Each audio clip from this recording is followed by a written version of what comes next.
What's always interested me is the connection between our religious values and our political values.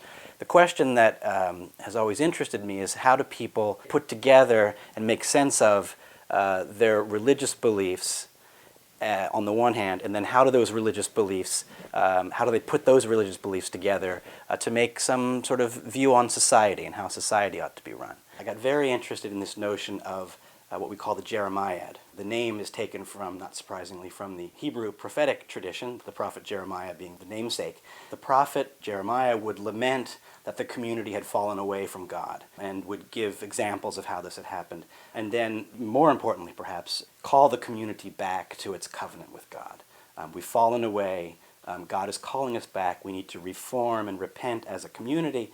And if we do that, then great things will be in store for us. You get this very strong sense in the early New England context that those colonists who came to Boston in 1630 and 31 were engaged in some kind of covenantal movement, that they had entered into some covenant with God, and that God was expecting great things from them, expecting fidelity to God's law from them. And often then that becomes a way of explaining why bad things do happen, whether it be crop failures or Indian attacks or any number of other divisive social problems they're having, often through the voice of important clergy and public figures, traced back to some notion that we must be falling short of God's expectations for us.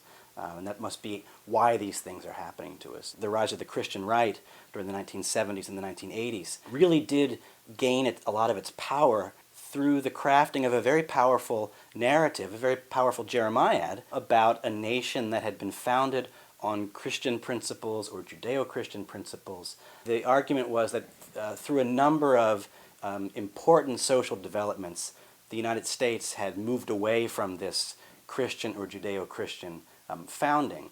And this was perceived as an abandonment of the nation's religious heritage. It was a very powerful political movement.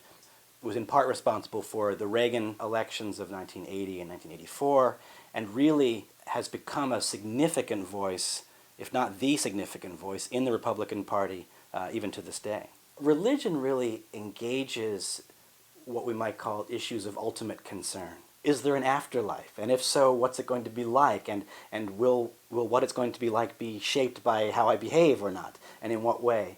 And how do we make sense of the fact that there are so many different answers to these questions? So I think one of the things that makes religion so contentious at times is it's not simply an argument over what do you want for dinner or what do you think of that movie last night. It's what's the meaning of why we're here?